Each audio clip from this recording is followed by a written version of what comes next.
So your next gentleman, he wants you to come in wearing nothing but high heels. From the women that say they choose to work there. They want you to be their boss or their secretary. Hey, I know I've got to let you go. You've got client number 7, I think, haven't you? Yeah. Okay, all right. To the ex-cop that runs it.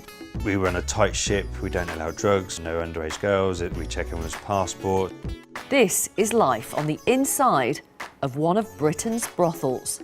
Everybody seems to like to shower, that's why we go through so many towels.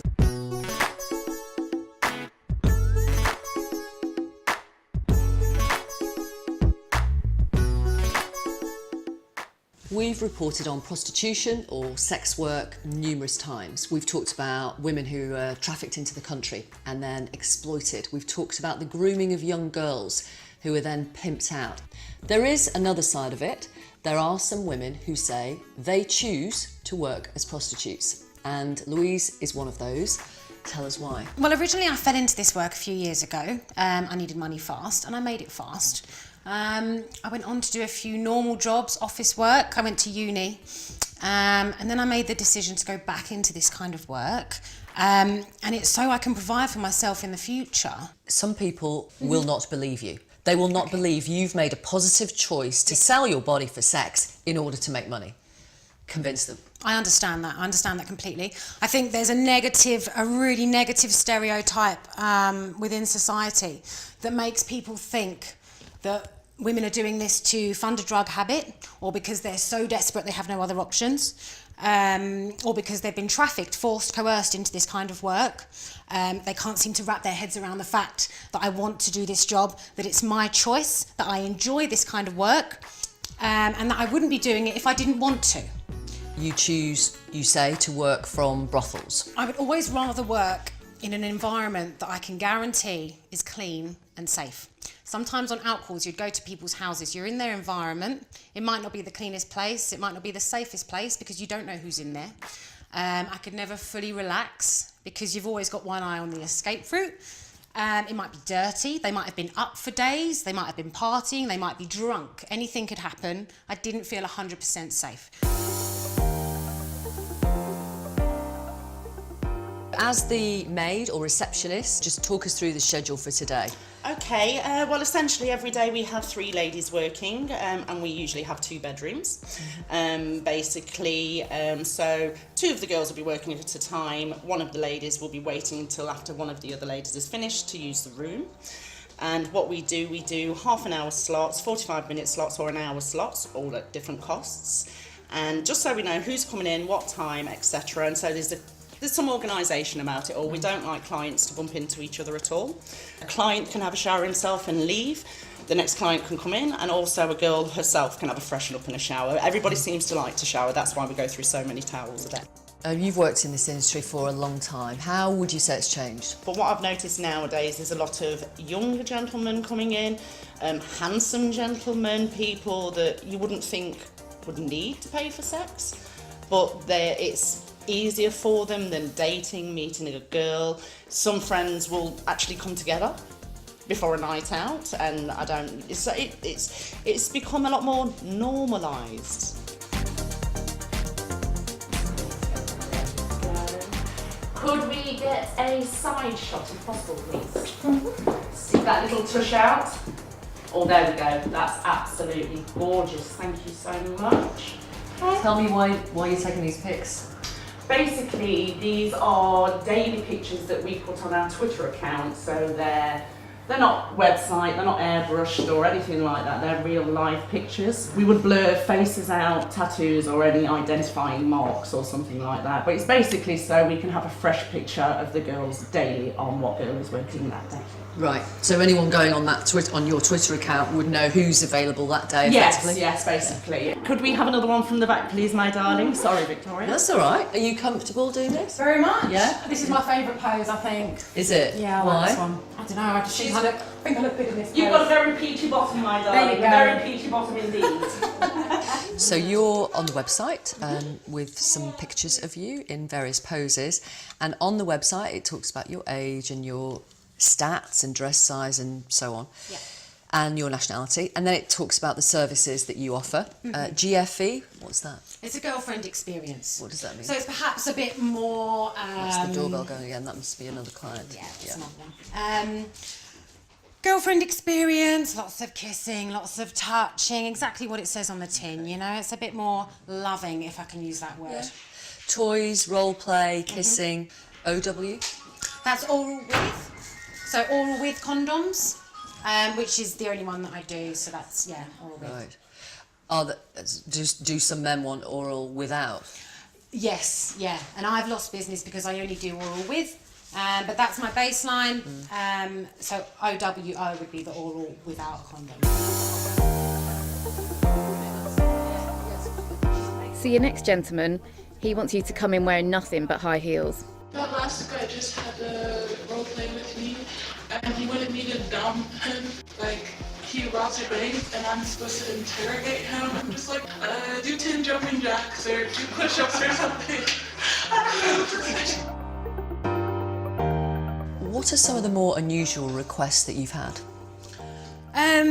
You'll get people that have fetishes and that have very niche ideas about what they like.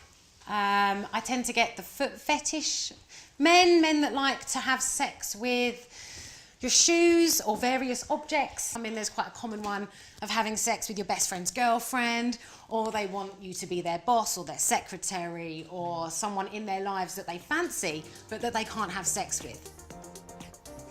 Presumably there's a bit of black humour about some of the requests. Oh from yeah, those who phone up. of course. There's a lot of giggles actually. Louise will see 8 or 9 clients on a busy day. They're charged £70 per half hour. Louise takes home 45 of that. The rest goes to the brothel. You are here and we can see your face and we can hear your voice. Why? Why are you comfortable with that? I'm sort of publicly outing myself today. If I came on here and I was trying to dispel a stigma and help people see that there is a different side to the industry which contradicts their existing beliefs, and I didn't show my face, I would feel as though I wasn't setting an example. What I'm trying to present is a side of the industry that people might not even know exists, that people might have such a set-in-stone thought process about that they think automatically that all girls that do this are on drugs or have been trafficked, and that is not the case for me and for many, many other women. It actually appears that we're fully booked at the moment. If you could give us a call in the next hour or so, maybe we can have a cancellation for you or something. Doorbell's just gone again, another client is here.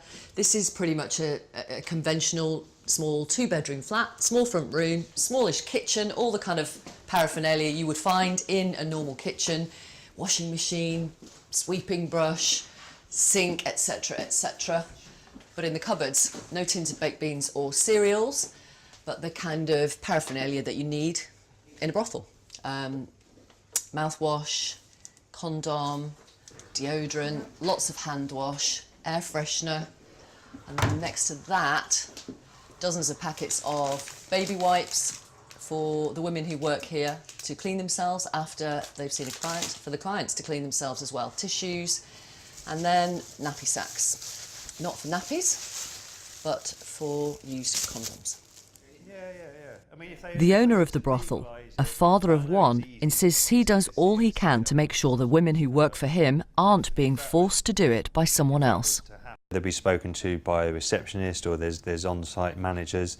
If they've got any doubts, we'll either say, look, we're not comfortable with this. I mean, and we'll send them home. If it's something extreme, then we will call the police. There's no 100% guarantee. There might be a girl working for us now who's been with us for years and seems happy and bubbly, and she might go home and give every single penny to her boyfriend. How do you know the age of the women who work in your brothels? We always ask for passports, and if we're not happy with passports or ID cards, even if the date of birth is correct, if we're not happy with a card, we'll just turn them away. Do the police turn a blind eye? I would say we've got a good working relationship with the police. We run a tight ship, we don't allow drugs, we don't know underage girls, we check everyone's passports. If we've got any doubts at all that they're not there on their own free will. We will call the police. We've done that several times where we've actually rang the police, say we've got these girls here, we're not happy with their story, we think that they might be here under duress. How often has that happened with women? Twice in 15 years. As part of the conditions for us being able to film here, we weren't allowed to talk to any clients. Over the course of our time at the brothel, we spoke to 11 women who work there, and all said they were working out of their own free choice. Are there women that you work with who you think they are being coerced? No, absolutely not. Are No, there women who are doing this kind of work in order to help pay for drugs or alcohol? In the place where I work, no. I have never witnessed people that to my knowledge, working to fund a drug habit. It wouldn't be allowed. People don't want to go and see girls that are drugged off their faces or that are alcoholics. That does happen, but you're saying it doesn't happen in this particular brothel? No, absolutely not. I've never seen that. Are there girls who are under the age of consent here? No, I have never seen that in this environment, never.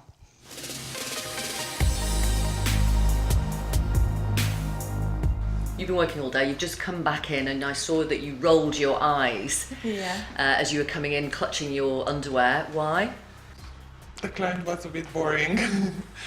He probably was a bit shy and he doesn't know what to talk and what to do with me. What did he talk about? There's the bell again. What did he talk about? He was talking about his nails. Okay, I know I've got to let you go. You've got client number 7, I think, haven't you? Yeah, I have to go by now. I'll let you go. Thank you very much. Goodbye. Cheers.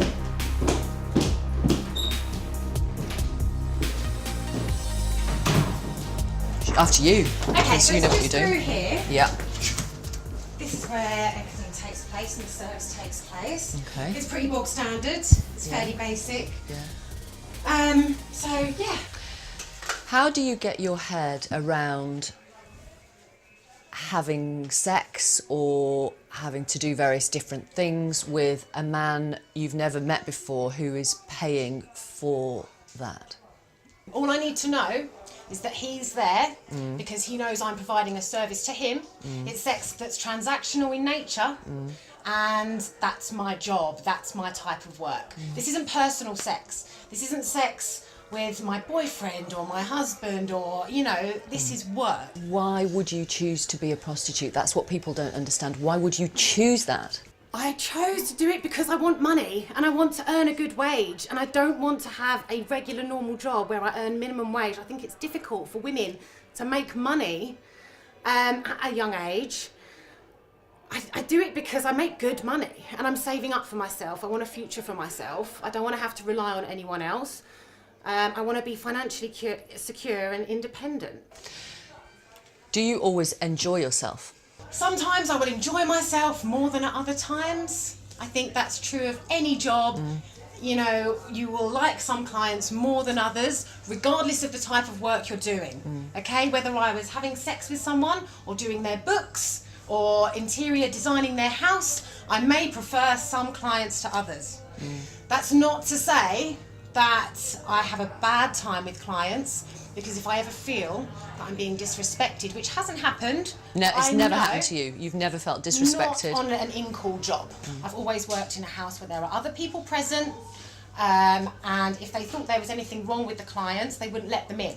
If I thought there was anything wrong with a client when I came into the room with him, I wouldn't do that service. If he gave me any sort of attitude, if he said something I didn't like, if he made any comments about me that I felt were negative or insulting, I don't have to see that man. It's not necessarily the woman's call, is it? They might not have the confidence to say, I'm not doing this, please leave. Maybe not. All that we can say to them, and I can say to them, is you have the option, you have that choice of whether to see that client or not. I would hope, as in my case, that that's enough to give them the confidence that they need to say no.